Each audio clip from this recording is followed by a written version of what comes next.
Welcome to Democracy Now!, democracynow.org, the War and Peace Report. I'm Amy Goodman. In North Dakota, a heavily militarized police force Thursday raided the main resistance camp set up by Lakota water protectors fighting the $3.8 billion Dakota Access Pipeline. The camp was largely vacated ahead of an eviction deadline set one day earlier by North Dakota's governor. But police arrested at least 33 people who refused to leave. Police and armored vehicles backed by National Guard soldiers later raided the nearby Rosebud resistance camp. Despite the evictions, indigenous-led water protectors say they'll continue to oppose the pipeline. This is Navajo activist Lila June. We actually won this movement in so many profound ways. As my Ina Cheryl says, we are seeds, and they might have buried things, but we have planted seeds all across the world and inspired and awakened people to see water in a new way, to see water as life. And we've also, for that matter, we have united things that were never united before. Earlier this month, construction crews resumed work on the final section of the pipeline after the Trump administration granted an easement to allow Energy Transfer Partners to drill beneath the Missouri River.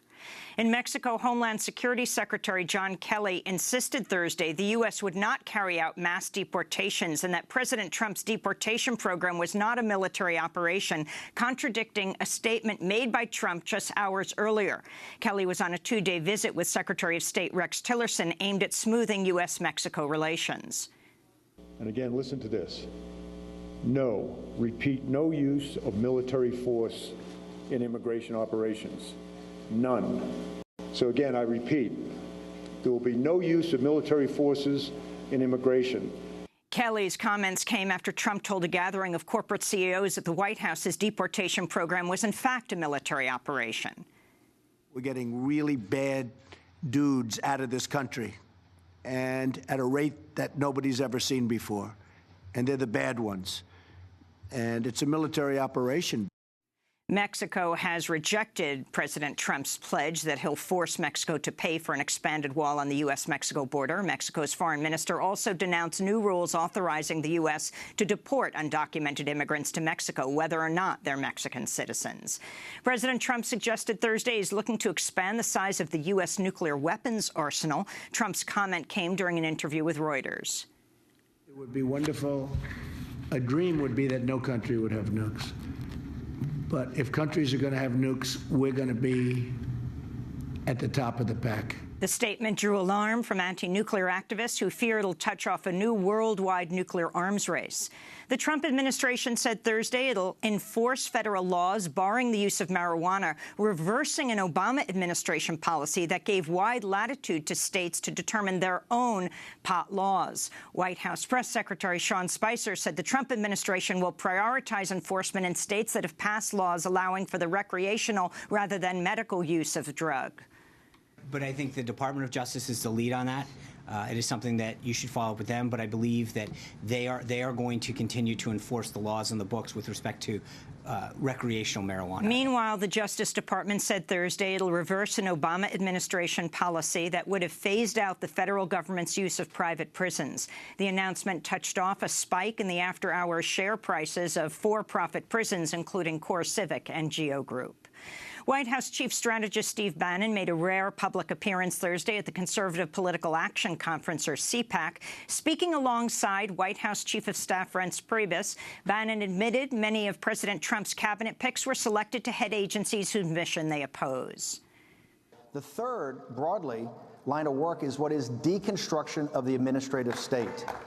If you look at these cabinet appointees, they were selected for a reason, and that is the deconstruction, the way the progressive left runs is if they can't get it passed, they're just going to put it in some sort of regulation in an agency. That's all going to be deconstructed, and I think that that's why this regulatory thing is so important. We had White House Chief Strategist Steve Bannon is the former head of Breitbart Media, a far-right website which frequently publishes racist, sexist, anti-immigrant, and xenophobic news. His appearance at CPAC came as officials expelled white nationalist Richard Spencer from the conference Thursday. A CPAC spokesperson called Spencer's views venomous, horrible, and repulsive. Breitbart has previously praised Spencer, calling him one of the leading intellectuals of the so-called alt-right movement. In Kansas, police have charged a 51-year-old man with first-degree murder after he allegedly shouted, "Get out of my country," before firing on a pair of Indian men at a restaurant in suburban Kansas City. The gunfire killed 32-year-old Srinivas Kuchibatla. His friend and a bystander who confronted the shooter were injured. Witnesses say Adam Purinton was drinking and spouted racial slurs before he opened fire. Purinton fled the scene and was arrested hours later after telling a bartender in Clinton, Missouri, he just shot 2 Middle Eastern men. Police have said it's too early in their investigation to determine if they'll charge Purinton with a hate crime. In New York City, Customs and Border Protection agents met passengers as they exited a flight from San Francisco Wednesday, demanding to check their IDs. A staffer for Vice News who was aboard the flight captured photos of the incident, saying passengers were told they couldn't disembark without showing their documents. The CBP later said its agents were assisting Immigrations and Customs Enforcement in seeking a person ordered removed by an immigration judge. In Malaysia, police say a pair of women used the banned chemical nerve agent VX to assassinate Kim JongNam, the half-brother of North Korea's leader. Kim died of a seizure on his way to a hospital February 13th after the women doused his face with the chemical as he was waiting to board a flight at Kuala Lumpur International Airport. The United Nations has banned VX as a weapon of mass destruction. Although North Korea has denied involvement in Kim's assassination, the country is not a signatory to the Chemical Weapons Convention, is believed to have stockpiles of VX and other nerve agents. White House Chief of Staff Reince Priebus sought unsuccessfully to have the FBI refute news reports that Donald Trump's campaign advisors were in frequent contact with Russian intelligence agents ahead of November's election. That's according to CNN, which reported Thursday the FBI declined to publicly corroborate Priebus's denial. Priebus's outreach to the FBI violated policies intended to limit communications between the White House and the FBI on pending investigations. We'll have more on that story with former White House counsel, John Dean. The Pentagon is considering a plan that would see a large contingent of U.S. troops remain in Iraq even after the planned defeat of ISIS. The chair of the Joint Chiefs of Staff, General Joseph Dunford, said Thursday the Pentagon's discussing the possibility with Iraq's government, saying the plan to extend troop deployment has no fixed end date. White House Chief Digital Officer Garrett Lansing was among 6 staffers fired by the White House after they failed an FBI background check. Lansing's the former head of the Republican Party's digital operations. According to Politico, Lansing failed due to conflicts of interest posed by his business investments. In the Philippines, police arrested an opposition senator and fierce critic of President Rodrigo Duterte today, accusing her of taking bribes from drug dealers. Senator Leila de Lima says she's innocent of any crime and called her arrest retribution for her criticism of Duterte's bloody war on drugs, which has seen police carry out thousands of extrajudicial killings. The truth will be out in the right time. If they think they can silence me, if they think I can no longer fight for what I'm fighting for, especially finding the truth behind the daily killings, the other issues, the pressures and tyranny under Duterte's regime, then it is my honor to get arrested because of what I'm fighting for. Philippines President Duterte has boasted about personally murdering drug dealers. Last September, he compared himself favorably to Adolf Hitler, saying he wanted to kill millions of drug addicts.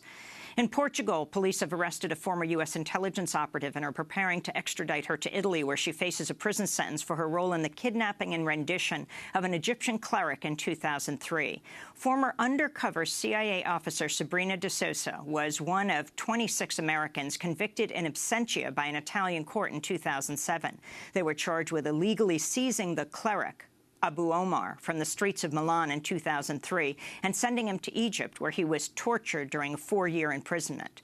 De Sousa moved to Portugal in 2015 and was arrested Monday as she attempted to leave the country. She faces 4 years in an Italian prison. Japan's Supreme Court has denied bail to a prominent activist opposed to the U.S. military's presence in Okinawa. Hiroji Yamashiro was arrested last fall on charges he cut through a barbed wire fence surrounding a U.S. base. For decades, residents have called for the expulsion of U.S. troops from Okinawa, which houses about 2/3 of the 50,000 U.S. troops currently stationed in Japan. And in Puerto Rico, thousands of university students are on strike this week, protesting imminent cuts to public education amidst an economic crisis. Puerto Rico's governor has until the end of the month to submit a budget plan to a federally appointed oversight control board with sweeping powers to run Puerto Rico's economy. The oversight board wants sharp cuts to public spending and a strategy to pay the debt to bondholders. If the demand is not met, the oversight board will make its own budget plan. On Thursday, thousands of students gathered in front of the Capitol and marched to the governor's mansion. This is graduate student Laudere Bracero Marrero.